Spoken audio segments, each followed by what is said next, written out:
Morning, welcome back to Sushma Kannada vlogs. ಎಲ್ಲರೂ ಹೇಗಿದ್ದೀರಾ? ಸಖತ್ತಾಗಿದ್ದೀರಲ್ಲ? ನಾನು ಕೂಡ ಸಖತ್ತಾಗಿದ್ದೀನಿ. ಫುಲ್ ಕೆಲಸ ಗೈಸ್. ನನ್ನ ತಂಗಿ ಇಲ್ವಲ್ಲ, ಹಾಗಾಗಿ ಇವಾಗ ಎದ್ದು ಎಲ್ಲಿ ಅನ್ನಕ್ಕಿಟ್ಟೆ ಚಿತ್ರಾನ್ನ ಮಾಡು ಅಂತ ಹೇಳಿದ್ರು ಅಮ್ಮ. ಎದ್ದು ಟೀ ಇಟ್ಟಿದ್ರು, ಟೀ ಕುಡ್ದಿಲ್ಲ ನಾನು. ಕೃತಿಗೆ ಹಾಲು ಕಾಯಿಸಿಟ್ಟಿದ್ದೀನಿ.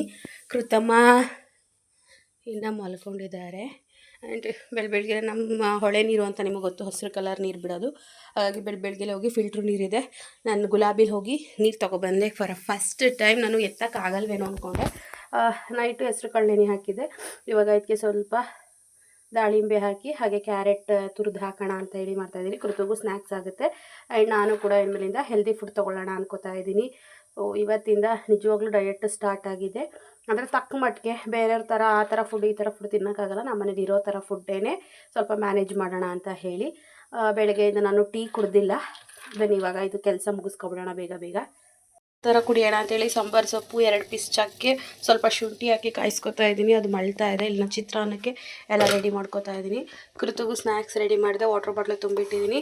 ನನಗೂ ಕೂಡ ಇದನ್ನು ಹಾಕ್ಕೊಂಡಿದ್ದೀನಿ. ಅಮ್ಮ ತಿಂದರೆ ಇರಲಿ ಅಂತೇಳಿ ಅಮ್ಮಂಗೆ ಎತ್ತಿಟ್ಟಿದ್ದೀನಿ. ಅಮ್ಮ ಏನಾದರೂ ಬೇಡ ನಾನು ಇದೆಲ್ಲ ತಿನ್ನಲ್ಲ ಅಂದರೆ ನಾನೇ ಬಾಕ್ಸ್ ಹಾಕೊಂಡ್ಬಿಡ್ತೀನಿ. Full busy guys. ನನ್ನ ತಂಗಿ ಇದ್ದಿದ್ರೆ ತಿಂಡಿ ಎಲ್ಲ ಅವಳೇ ಮಾಡಿರೋಳು. ಅಮ್ಮ ಅಂತಿತ್ತು. ಚಾನುನ ತುಂಬ ಮಿಸ್ ಮಾಡ್ಕೊತಾ ಇದ್ದೀನಿ. ಬೇಜಾರಾಯ್ತೈತೆ ಅವಳಿಲ್ಲ ಅಂದರೆ ಅಂತ ಹೇಳಿ. ಏನು ಮಾಡ್ತೀರಾ? ಮದುವೆ ಆದಮೇಲೆ ಹೋಗಲೇಬೇಕಲ್ಲ ಗಂಡನ ಮನೆಗೆ. ಏನು ಮಾಡೋ ಹಾಗಿಲ್ಲ. ಮೊಟ್ಟೆ ಸಾಂಬಾರು ಇತ್ತು, ಬಟ್ ಅಮ್ಮ ತಂಗಳನ್ನ ಎಲ್ಲ ಇದೆ, ಸಾಂಬಾರಲ್ಲಿ ತಿನ್ನೋಕ್ಕಾಗಲ್ಲ, ಸ್ವಲ್ಪ ಚಿತ್ರಾನ್ನ ಮಾಡಿಬಿಡು ಅಂತು. ಅದಕ್ಕೆ ಮಾಡ್ತಾಯಿದ್ದೀನಿ. ಚಿತ್ರಾನ್ನ ರೆಡಿ ಎಷ್ಟು ಫಾಸ್ಟಾಗಿ ಮಾಡ್ತಾಯಿದ್ದೀನಿ ಅಂದರೆ ಕೃತು ನೋಡಿ 7:30 ಆಯಿತು. ಅವಳು ಇನ್ನೂ ಎದ್ದೇ ಇಲ್ಲ ಗೈಸ್. ನಾನು ಏಳಿಸೇ ಇಲ್ಲ. ಇವಾಗ ಇದನ್ನ ಒಗ್ಗರಣೆಗೆ ಹಾಕ್ಬಿಟ್ಟು ಏಳಿಸ್ತೀನಿ. ಮುಖ ಎಲ್ಲ ತೊಳೆದಿದ್ದೀನಿ. ತಿಂಡಿ ತಿನ್ನಲಿಲ್ಲ ಅಂದರೆ ಬಾಕ್ಸ್ಗೆ ಹಾಕ್ಕೊಂಬಿಟ್ಟು ಅಲ್ಲೇ ತಿನ್ಕೊಂಬಿಡ್ತೀನಿ ನಾನು.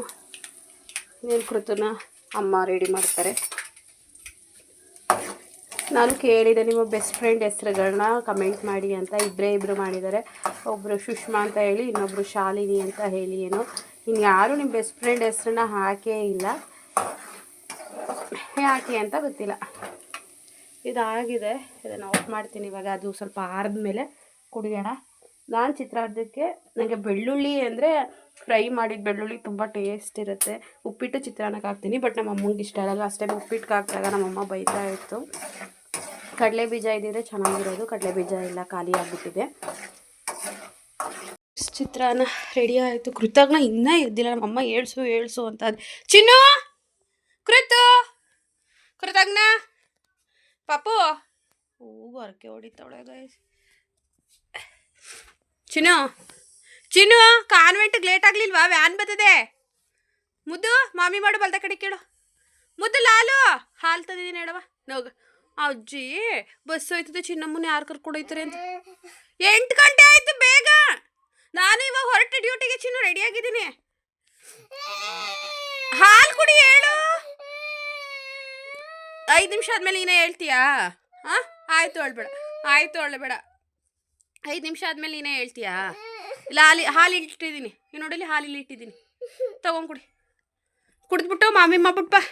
ನಾಳೆ 8 ಗಂಟೆ 5 ನಿಮಿಷ ನಾನು ರೆಡಿಯಾಗಿದ್ದೀನಿ, ಹೊರಟೆ. ಇದು ಕಷಾಯ, ಶುಂಠಿ, ಸಾಂಬಾರು ಸೊಪ್ಪು, 2 ಚಕ್ಕೆ, ಈಗ ಒಂದು ಸ್ವಲ್ಪ ನಿಂಬೆ ರಸನ ಹಾಕ್ಕೊಂಡಿದ್ದೀನಿ. ಆರೋಗೈ ಕಷಾಯ ಕಣ್ಮಗಳು ಅಮ್ಮಂಗೆ ಫುಲ್ ಆರೋಗೈತೆ. ಹುಡುಗದೇನೋ ಇಲ್ಲಿ ಕತ್ತತ್ರ ಏನೋ ನೋವು ಅಂತೆ ನೋಡಿ, ಕೈ ಹಿಡ್ಕೊಂಡು ಕೂತಾಳೆ. ಕಾನ್ವೆಂಟ್ಗೆ ಹೋಗಲ್ಲ ನೋವು ಅಂತ. ಅಲ್ಲಿ ಏನೂ ಆಗಿಲ್ಲ. ಸರಿ ಹಾಲು ಕುಡ್ಕೊ.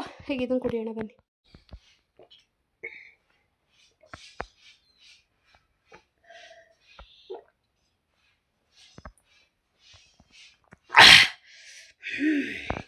ಪರವಾಗಿಲ್ಲ, ಕುಡಿಬೋದು ಗೈಸ್. ಅಷ್ಟು ಒಂಥರ ಕೈ ಇಲ್ಲ.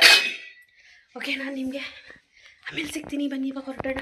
ಮರ್ತು ಬಂದಿದೆ ನೋಡಿ ಅಪ್ಪಾಜಿ. ಕೃತು ಬೈಕಲ್ಲಿ ಬಂದು ನನಗೆ ಛತ್ರಿ ಕೊಟ್ಬಿಟ್ಟು ಹೋಯ್ತವ್ರೆ. 8:10 ಬಂದು ನಿಂತಿದ್ದೀನಿ ಬಸ್ ಸ್ಟ್ಯಾಂಡ್ಗೆ. ಅವರು ಬೈಕ್ ಸಿಕ್ಕಿದ್ರೆ ಹೋಗೋಣ ಅಂತ ಹೇಳಿ. ಫ್ರೆಂಡ್ಸ್, ಡ್ಯೂಟಿ ಮುಗಿಸಿ ಮನೆ ಕಡೆ ಹೊರಡ್ತಾ ಇದ್ದೀನಿ. ಗಂಗೂರು ಟು ರಾಮನಾಥ್ಪುರ. ಸೊ ರಾಮನಾಥ್ಪುರ ಹೊಳೆ ನಿಮ್ಗೆಲ್ರಿಗೂ ಆಲ್ಮೋಸ್ಟ್ ಗೊತ್ತಿರುತ್ತೆ, ನಮ್ಮ ಹಾಸನ ಮೈಸೂರು ಸೈಡ್ ಅವರಿಗೆ. ಬೇರೆ ಕಡೆ ಆ ಕಡೆ ದಾವಣಗೆರೆ ಹುಬ್ಳಿ ಅವರಿಗಾದರೆ ನನ್ನ ಬ್ಲಾಗ್ಸ್ ನೋಡ್ತಿರ್ತಾರೆ, ಅವ್ರಿಗೆ ಗೊತ್ತಿರಲ್ಲ. ಬಟ್ ನಮ್ಮ ಕುಶಾಲನಗರ, ಹಾಸನ, ಮೈಸೂರು ಈ ಸೈಡು ನಿಮಗೆ ಗೊತ್ತೇ ಇರುತ್ತೆ. ಕಾವೇರಿ ನೀರು ಸಂಪೂರ್ಣವಾಗಿ ತುಂಬಿದೆ. ನೋಡೋಕ್ಕೆ ತುಂಬ ಚಂದ ಅಂತ ಹೇಳಿ ವಿಡಿಯೋ ಮಾಡಿಕೊಂಡೆ ನಾನು.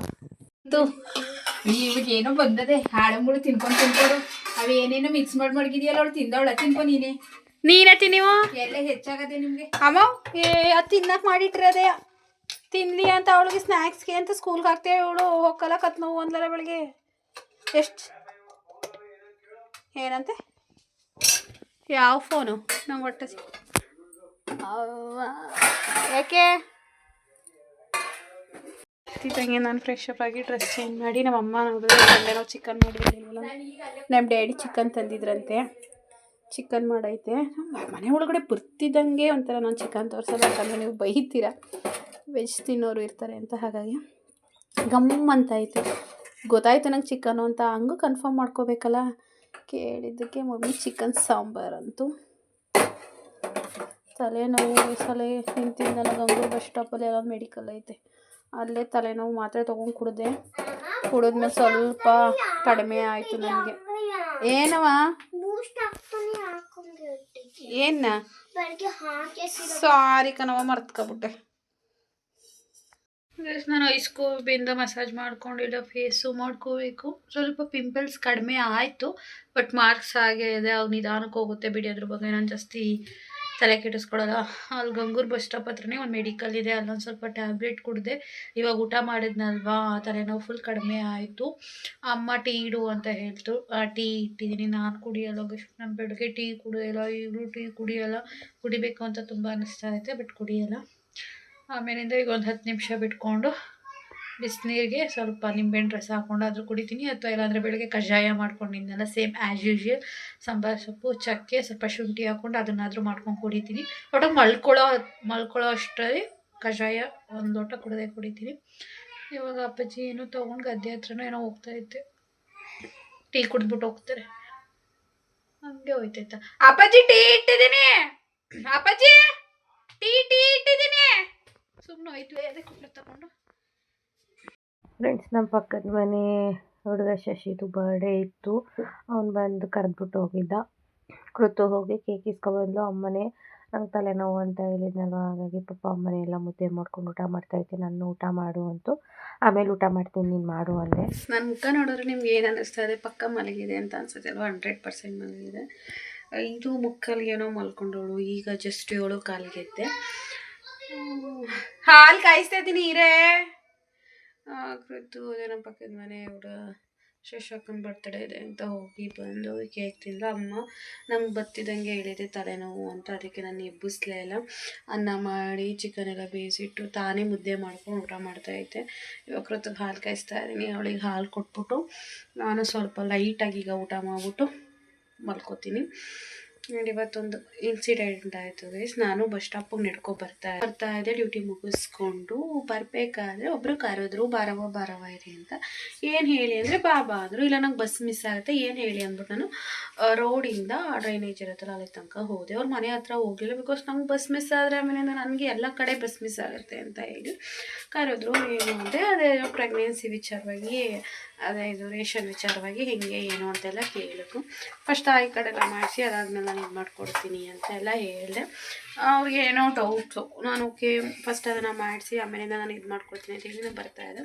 ಅದೇ ಟೈಮ್ಗೆ ನಮ್ಮ ಫ್ಯಾಮಿಲಿಯಿಂದ ಯಾವುದೋ ಒಬ್ಬ ವ್ಯಕ್ತಿ ಮೇಕ್ ಹೋಗ್ತಾಯಿದ್ರು ರೋಡಲ್ಲಿ ನಿಂತ್ಕೊಂಡು. ಇವರು ಇದ್ದರು ಏನೋ ಮಾಡಬೇಕು. ಆ ಆಂಟಿನೇ ನನಗೆ ಕರೆದು ಮಾತಾಡಿಸಿ ಅವರು ನೋಡ್ಬಿಟ್ಟು ಅಯ್ಯೋ ಇಲ್ಲೇ ಹೋಯ್ತವ್ರೆ ನಿಮ್ಮ ಅತ್ತೆ ನೋಡ್ಬಿಟ್ಟು ಏನಾದರೂ ಹೇಳ್ಕೊಡ್ತಾ ಇದ್ದೀನಿ ಅಂತ ಏನಾದ್ರು ಅಂದ್ಕೊಂಡ್ಬಿಡ್ತಾರೆ ಅಂತ ಅದೇ. ಆಗ ನನಗೆ ಹತ್ತು ಸಿಟ್ಟು ಗೈಸ್. ಕರೆದಿದ್ದು ಅವರೇ. ನಾನು ರೋಡಲ್ಲಿ ಇಟ್ಕೊಂಡು ಹೋಗ್ತಿದ್ದೆ ಅವಳಿಗೆ, ನಾನೇ ತುಂಬಿದ್ದು.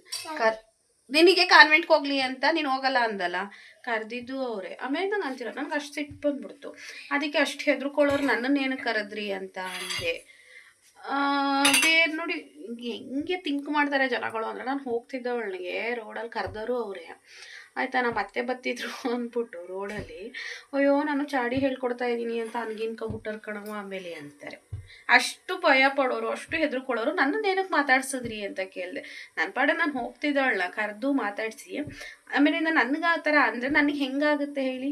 ಹೆಂಗೆ ಯೋಚನೆ ಮಾಡ್ತಾರೆ ಅಂದರೆ, ಓಕೆ ಅವ್ರು ಆ ಥರ ಅನ್ಕೋತಾರೆ ಅಂದರೆ ಇವ್ರು ನಮ್ಮನ್ನು ಮಾತಾಡ್ಸೋದು ಬೇಡ. ನಾನು ಅದಕ್ಕೆ ನಾನು ಯಾರ ಮನೆ ಬಾಗ್ಲಿಗೂ ಹೋಗಲ್ಲ. ನನ್ನ ಯಾರು ಪ್ರೀತಿಯಿಂದ ಮಾತಾಡಿಸ್ತಾರೆ ನಾನು ಅವ್ರನ್ನ ಮಾತಾಡಿಸ್ತೀನಿ. ಯಾರ ಮನೆ ಹತ್ರನೂ ಹೋಗಿ ಕೂತ್ಕೊಳ್ಳಲ್ಲ ಅಥವಾ ಯಾರ ವಿಚಾರನೂ ನಾನು ಮಾತಾಡಲ್ಲ.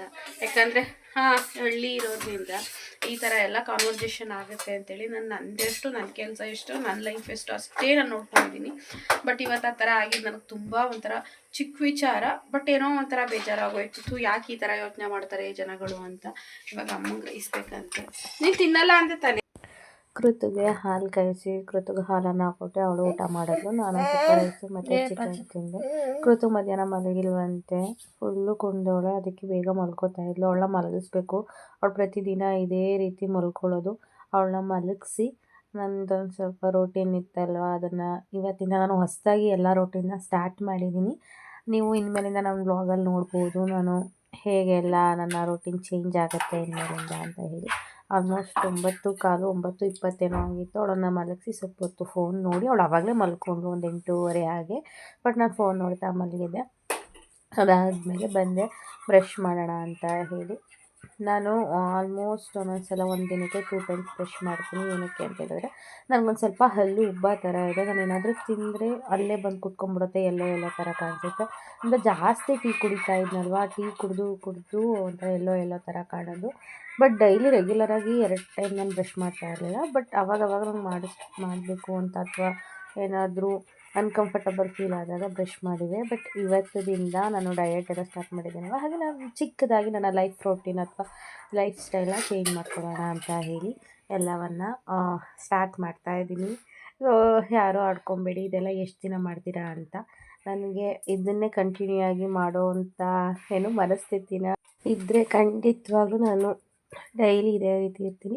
ಬಟ್ ಏನು ಮಾಡ್ತೀರಾ, ಹೆಣ್ಮಕ್ಳಿಗೆ ಮೂಡ್ ಸ್ವಿಂಗ್ಸ್ ಜಾಸ್ತಿ, ಅಥವಾ ತುಂಬ ಬೇಜಾರು ಮಾಡ್ಕೊಳ್ಳೋದು ಅಥವಾ ಬೇಡದೇ ಇರೋದಕ್ಕೆ ತುಂಬ ತಲೆ ಕೆಡಿಸ್ಕೊಳ್ಳೋದು ಜಾಸ್ತಿ ಇರುತ್ತೆ. ಅದರಲ್ಲಂತೂ ನಾವು ಸಿಂಗಲ್ ಪೇರೆಂಟ್ ಆಗಿದ್ದೀವಿ ಅಂದರೆ, ಇವತ್ತೊಂದು ಇನ್ಸಿಡೆಂಟ್ ಆಯಿತು ಅಂತ ಹೇಳಿದ್ನಲ್ವ, ತೀರಾ ಬೇಜಾರಾಯಿತು ನನಗೆ. ಈ ಥರ ಡೈಲಿ ಒಂದೊಂದು 2 ಆಗ್ತಾ ಇರುತ್ತೆ. ಹಾಗಾಗಿ ನಮ್ಮ ಮನಸ್ಸು ಅಥವಾ ನಮ್ಮ ಮೈಂಡ್ ಡಿಸ್ಟರ್ಬ್ ಆಗ್ತಾ ಇರುತ್ತೆ. ನಾವು ಹಳ್ಳೀಲಿ ಬದುಕೋರು ಹೆಣ್ಮಕ್ಳು, ಗಂಡ ಇಲ್ಲ ಅಂತ ಹೇಳಿದ್ರೆ ಹೇಗೆ ಬದುಕಿದ್ರು ಕಷ್ಟ, ಜನ ಮಾತಾಡ್ಸಿದ್ರು ಕಷ್ಟ, ಜನನ ಮಾತಾಡಿಸ್ಲಿಲ್ಲ ಅಂದರೂ ಕಷ್ಟ, ಅಥವಾ ಮಾತಾಡಿಸಿ ಈ ಥರ ಎಲ್ಲ ಆಗುತ್ತೆ. ಮಾತಾಡಿಸ್ಲಿಲ್ಲ ಅಂದರೆ ಈ ಹುಡುಗಿ ಏನು ದುರಹಂಕಾರ ಅಥವಾ ಅಹಂಕಾರ ಆ ಥರ ಮಾತಾಡ್ತಾರೆ. ನನಗೆ ಈ ಥರ ಲೈಫು ಇದ್ದಾಗ ಸಿಟೀಲಿ ಬದುಕಿದ್ರೆ ಬೆಟರ್ ಅನಿಸುತ್ತೆ. ಯಾಕಂದರೆ ಯಾರು ಯಾರ ಬಗ್ಗೆನೂ ಮಾತಾಡೋಕ್ಕೆ ಟೈಮ್ ಇರಲ್ಲ. ಅಥವಾ ಅವ್ರ ಮನೆ ಏನಾಗಿದೆ, ಇವ್ರ ಮನೆ ಏನಾಗಿದೆ, ಅವ್ರ ಮನೆ ಜಗಳ ಆಗ್ತಿದೆಯಾ, ಅಥವಾ ಹುಡುಗಿ ಅಲ್ಲೋಗಿದೆಯಾ ಇಲ್ಲಿ ಬರ್ತಿದೆಯಾ ಅಂತ ಚೆಕ್ ಮಾಡೋಕ್ಕಾಗಲಿ, ಆ ಹುಡುಗಿ ಬಗ್ಗೆ ಹಿಂದೆ ಮುಂದೆ ಕೂತ್ಕೊಂಡು ಮಾತಾಡೋಕ್ಕಾಗಲಿ ಯಾರಿಗೂ ಟೈಮ್ ಇರಲ್ಲ. ಆ್ಯಂಡ್ ಅಕ್ಕಪಕ್ಕದ ಮನೇಲಿ ಯಾರ್ಯಾರು ಇರ್ತಾರೆ ಅಂತಲೂ ಯಾರಿಗೂ ಗೊತ್ತಿರಲ್ಲ. ನಾನು ಬೆಂಗಳೂರಲ್ಲಿ ಮದುವೆ ಆದಮೇಲೆ 2 ವರ್ಷ ಇದ್ರೂ ನಮ್ಮ ಬಿಲ್ಡಿಂಗಲ್ಲಿದ್ದು ಜನಗಳ ಹೆಸ್ರೇನು ಅಂತ ನನಗೆ ಗೊತ್ತಿಲ್ಲ. ಬಿಕಾಸ್ ನಾನು ಎಷ್ಟು ಬೇಕೋ ಅಷ್ಟು ಮಾತ್ರ ನಾನು ಕೆಲಸ ಮಾಡಿಕೊಂಡು ನನ್ನ ಪಾಡಿಗೆ ನಾನಿದ್ದೆ. ಹಾಗಾಗಿ ಈ ಥರ ಹಳ್ಳೀಲಿ ಬದುಕೋರು ಅಂದರೆ ನಿಜವಾಗ್ಲೂ ಈ ಥರ ನಮ್ಮಂಥ ಪರಿಸ್ಥಿತಿಲಿರೋ ಹೆಣ್ಮಕ್ಳ ಬಗ್ಗೆ ಮಾತಾಡೋದು ಅಥವಾ ಅಬ್ಸರ್ವ್ ಮಾಡೋದು ಅಥವಾ ಇಲ್ದಿರೋ ಸಲ್ದಿರೋ ಆಪಾದನೆಗಳನ್ನು ಹೊರಿಸೋದು ಇದೆಲ್ಲ ಕಾಮನ್ ಆಗಿರುತ್ತೆ. ನಾನೇನು ಹೇಳ್ತಿದ್ದೀನಿ ಅಂತ ನಿಮ್ಗೆ ಅರ್ಥ ಆಗ್ತಾ ಇದೆ. ನೀವು ಕೆಲವೊಬ್ಬರು ಈ ಪರಿಸ್ಥಿತಿನ ಅನುಭವಿಸಿರ್ತೀರಿ. ನಿಜ ಅನಿಸಿದ್ರೆ ನಿಜ ಅಂತ ಹೇಳಿ ಕಮೆಂಟ್ ಮಾಡಿ. ನಾನು ಅದೇ ಬಂದು ಬ್ರಷ್ ಮಾಡಿ ಮುಖ ತೊಳ್ಕೊಂಡು ಫ್ರೆಶ್ ಅಪ್ ಆಗಿ ಬಂದು ಅಮ್ಮ ಮಲಗಿದ್ರು, ಅಪ್ಪಾಜಿ ಮಲಗಿದ್ರು, ಕೃತು ಮಲ್ಕೊಂಡಿದ್ದೆ. ಸ್ವಲ್ಪ ಸೌಂಡ್ ಮಾಡಿದ್ರೆ ಸಾಕು, ಮನೆ ಸೈಲೆಂಟ್ ಆಗಿರೋದ್ರಿಂದ ಎಷ್ಟು ಸೌಂಡ್ ಕೇಳಿಸುತ್ತೆ ಅಂದರೆ ಅದಕ್ಕೆ ಮೆತ್ತಗೆ ನಾನು ಎಲ್ಲ ಎತ್ಕೊತಾ ಇದ್ದೆ. ಹಾಗೆ ಮಾತಾಡಿದ್ರೆ ಇನ್ನು ಎಚ್ಚರ ಆಗ್ಬಿಡುತ್ತೆ ಅಂತ ಹೇಳಿ ಹಾಗೆ ವೀಡಿಯೋ ಕ್ಲಿಪ್ಪಿಂಗ್ಸ್ನ ತೊಗೊಂಡು ಇವಾಗ ವಾಯ್ಸ್ ಓವರ್ ಕೊಡ್ತಾ ಇದ್ದೀನಿ. ಆಲ್ಮೋಸ್ಟ್ 9:30 ಆಗೋಯಿತು. ಐಸ್ ಕ್ಯೂಬ್ನ ತೊಗೊಂಡು 2 ಐಸ್ ಕ್ಯೂಬ್ನ ತೊಗೊಂಡೆ ಮಸಾಜ್ ಮಾಡ್ತಾಯಿದ್ದೀನಿ. ಇದು ಐಸ್ ಕ್ಯೂಬ್ ಬಂದು ಬರೀ ನೀರಲ್ಲ, ಅಕ್ಕಿ ತೊಳೆದಿರೋಂತಹ ನೀರು. ನೀರಿಗಿಂತ ಅಕ್ಕಿ ತೊಳೆದಿರೋ ನೀರು ಐಸ್ ಕ್ಯೂಬ್ನ ನೀವು ಡೈಲಿ ಫೇಸ್ಗೆ ಅಪ್ಲೈ ಮಾಡೋದ್ರಿಂದ ಒಳ್ಳೆ ರಿಸಲ್ಟ್ ಸಿಗುತ್ತೆ. ಎಲ್ಲ 1 ದಿನ 2 ದಿನದಲ್ಲಿ ಯಾವುದೂ ರಿಸಲ್ಟ್ ಸಿಗೋಲ್ಲ. ತಿಂಗಳಾನುಗಟ್ಟಲೆ ನೀವು ಯೂಸ್ ಮಾಡ್ತು ಅಂದರೆ ನಿಮ್ಮ ಫೇಸಲ್ಲಿ ನೀವು ಚೇಂಜಸ್ನ ಕಾಣಬಹುದು. ನೋಡಿ ಟೈಮು ಎಷ್ಟಾಗಿದೆ ಅಂತ ಹೇಳಿ, ಆಲ್ಮೋಸ್ಟ್ 9:30 10 ಆಗಿದೆ. ಎಲ್ಲರೂ ಮಲ್ಕೊಂಡಿದ್ದಾರೆ. ಐಸ್ ಕ್ಯೂಬಲ್ಲಿ ಮಸಾಜ್ ಮಾಡಿ ಅದನ್ನು ಹಾಗೆ ನಾನು ಬಿಟ್ಟೆ ಆರಲಿ ಅಂತ ಹೇಳಿ. ಮುಖ ಸ್ಕಿನ್ ಹಾಗೆ ಡ್ರೈ ಆಗೋಕ್ಕೆ ಬಿಟ್ಟೆ ನಾನು. ನೆಕ್ಸ್ಟು ಒಂದು ಲೋಟ ಬಿಸಿನೀರು ಕುಡಿಯೋಣ ಅಂತ ಅಂದ್ಕೊಂಡೆ. ನಾನೇನೋ ಹಿಂಗೆ ಹೊಡೆದ್ಬಿಟ್ಟು ಸ್ಟೈಲಾಗಿ ವೀಡಿಯೋ ಮಾಡೋಣ ಅಂತ ಹೋದರೆ ನಿಂಬೆಹಣ್ಣು ಬಿದ್ದೇ ಹೋಯಿತು. ನಿಂಬೆಹಣ್ಣು ಫ್ರಿಡ್ಜಲ್ಲಿದ್ದೋ ಹೇಗೋ, ಹಾಗಾಗಿ ಒಂದು ದೊಡ್ಡ ಲೋಟದಲ್ಲಿ ನೀರನ್ನ ಕಾಯಕ್ಕೆ ಇಡ್ತಾಯಿದ್ದೀನಿ. ನಿಜವಾಗ್ಲೂ ಈ ಥರ ಒಂದು ಕೈಲಿ ಮೊಬೈಲ್ ಹಿಡ್ಕೊಂಡು ಒಂದು ಕೈಲಿ ವೀಡಿಯೋ ಮಾಡೋದು ನಿಜವಾಗ್ಲೂ ಕಷ್ಟ. ಬಟ್ ಟ್ರೈಪೋಡ್ಗೆಲ್ಲ ವೀಡಿಯೋ ಹಾಕ್ಕೊಂಡು ಮಾಡೋದು ಅದು ಒಂಥರ ಕಷ್ಟ ಈ ಟೈಮಲ್ಲಿ. ಹಾಗಾಗಿ ಒಟ್ಟಿಗೆ ವೀಡಿಯೋ ಮಾಡೋರು ಕಷ್ಟ ಒಂದೊಂದಲ್ಲ ಗೈಸ್. ಒಂದೊಂದ್ಸಲ ಫೋನಲ್ಲಿ ಚಾರ್ಜ್ ಇರಲ್ಲ, ಒಂದೊಂದ್ಸಲ ನೆಟ್ ಇರಲ್ಲ, ಒಂದೊಂದ್ಸಲ ಪವರೇ ಇರಲ್ಲ, ಎಲ್ಲ ಇದ್ದರೂ ಒಂದೊಂದ್ಸಲ ನಮಗೆ ಮನಸ್ಸೇ ಇರಲ್ಲ. ನಿಜ ತಾನೇ, ಇದೆಲ್ಲ ವೀಡಿಯೋ ಮಾಡೋರಿಗೆ ಗೊತ್ತಿರುತ್ತೆ. ಬಿಸಿನೀರು ಚೆನ್ನಾಗಿ ಜಾಸ್ತಿನೇ ಕಾಯಿಸ್ಬಿಟ್ಟೆ. ಆ್ಯಕ್ಚುಲಿ ಕುಡಿಯೋಣ ಅಂತ ಹೋದರೆ ಸುಡ್ತಾ ಇದೆ. ಒಂದು 20 ನಿಮಿಷನೇ ಆರಕ್ಕಿಟ್ಟಿದ್ದೆ ನಾನು. ಆಮೇಲೆ ಸ್ವಲ್ಪ ನಿಂಬೆಹಣ್ಣು, ಒಂದು ನಿಂಬೆಹಣ್ಣಲ್ಲಿ 1/4 ಭಾಗದಷ್ಟು ನಿಂಬೆಹಣ್ಣು ನಾನು ಕಟ್ ಮಾಡಿ ಇಟ್ಕೊಂಡಿದ್ದೆ. ಅದ್ರ ಒಳಗಡೆ ಬೀಜಗಳೆಲ್ಲ ಇರುತ್ತಲ್ಲ, ಅದನ್ನೆಲ್ಲ ತೆಗ್ದು ಹಾಕಿ ನೀಟಾಗಿ ಹಿಂಡ್ಕೊಂಡೆ. ಇನ್ನು ಮಿಕ್ಕಿದ್ದನ್ನು ಹಾಟ್ ಬಾಕ್ಸ್ಗೆ ಇಟ್ಟಿದ್ದೀನಿ ನಿಂಬೆಹಣ್ಣ. ಬೆಳಗ್ಗೆ ಎದ್ದ ತಕ್ಷಣ ಬಿಸಿನೀರಿಗೆ ನಿಂಬೆಹಣ್ಣ ಹಾಕ್ಕೊಂಡು ಕುಡಿಯೋಣ ಅಂತೇಳಿ ಈ ಥರ ಮಾಡೋದ್ರಿಂದ ಬೆಳಗ್ಗೆ ಖಾಲಿ ಹೊಟ್ಟೆಲಿ 1 ಲೋಟ ನೀರಿಗೆ ಈ ಥರ ನಿಂಬೆಹಣ್ಣ ಹಿಂಡ್ಕೊಂಡು ಕುಡಿಯೋದ್ರಿಂದ ನಿಮ್ಮ ಡೈಜೆಷನ್ ಸಿಸ್ಟಮ್ ಇಂಪ್ರೂವ್ ಆಗುತ್ತೆ. ಜೀರ್ಣಕ್ರಿಯೆ ಚೆನ್ನಾಗಾಗಿ ಏನು ಹೇಳ್ತಾರೆ, ಹೊಟ್ಟೆಲಿ ಬೇಡದೇ ಇರೋ ಟಾಕ್ಸಿಕ್ಸ್ ಎಲ್ಲ ಆದಷ್ಟು ಬೇಗ ಹೊರಗಡೆ ಆಗುತ್ತೆ. ನೀವು ಇದನ್ನು ಟ್ರೈ ಮಾಡಿ, ತುಂಬ ಈಸಿ. ಯಾಕಂದರೆ ಬೇರೆ ರೀತಿ ಕಷಾಯ ಮಾಡ್ಕೊಳ್ಳೋದು, ಕುಡಿಯೋಕ್ಕಾಗಲ್ಲ, ಆ ಥರ ಯಾವುದೇ ರೀತಿಯಾದ ಗೋಳಿರಲ್ಲ. ಇದನ್ನು ಆರಾಮಾಗಿ ಕುಡಿಬೋದು ನೀವು ಒಂದು ಸಲ ಮನೇಲಿ ಟ್ರೈ ಮಾಡಿ. ನಾನೊಂದು 1/4 ಗಂಟೆ 20 ನಿಮಿಷ ಇದನ್ನು ಆರಕ್ಕೆ ಇಟ್ಟಿದ್ದೆ. ಯಾಕಂದರೆ ನೀರನ್ನ ತುಂಬ ಜಾಸ್ತಿ ಕಾಯಿಸ್ಬಿಟ್ಟಿದ್ದೆ. ಆರಕ್ಕೆ ಇಟ್ಬಿಟ್ಟು ಪವರ್ ಬ್ಯಾಂಕಲ್ಲಿ ಚಾರ್ಜ್ ಹಾಕ್ಕೊಂಡು ಫೋನ್ ಇನ್ಸ್ಟಾಗ್ರಾಮ್ ನೋಡ್ತಾ ಕೂತಿದ್ದೆ. ನಮ್ಮ ಅಮ್ಮ ಹಂಗೂ ಎಚ್ಚರ ಆಗ್ಬಿಟ್ಟು, ಯಾಕೆ ಇನ್ನೂ ಮಲಗೇ ಇಲ್ವಲ್ಲ ಅಂತು. ಇಲ್ಲ ಅಮ್ಮ ಮಲ್ಕೋತಾ ಇದ್ದೀನಿ ಅಂತ ಹೇಳಿದೆ. ಸಂಜೆ 1:15 ಗಂಟೆ ಮಲ್ಕೊಂಡಿದ್ದೀನಿ ನಾನು. ಹಾಗಾಗಿ ನಿದ್ದೆನೂ ಬರ್ತಾ ಇರಲಿಲ್ಲ. ಇಲ್ಲಾಂದರೂ ನಾನು ಇಷ್ಟೊತ್ತಿಗೆ ಮಲ್ಕೊಂಡೆ ಸುಮಾರು ಹೊತ್ತಾಗಬೇಕಿತ್ತು. ಅದಾದಮೇಲೆ ಇದು ಬಂದು ನನ್ನ ಫಂಗಲ್ ಇನ್ಫೆಕ್ಷನ್ ಕ್ರೀಮು. ಇದು ನನಗೆ ಸ್ವಲ್ಪ ಬೆನ್ನ ಹತ್ರ ಇದೆ ಫಂಗಲ್ ಇನ್ಫೆಕ್ಷನ್ನು.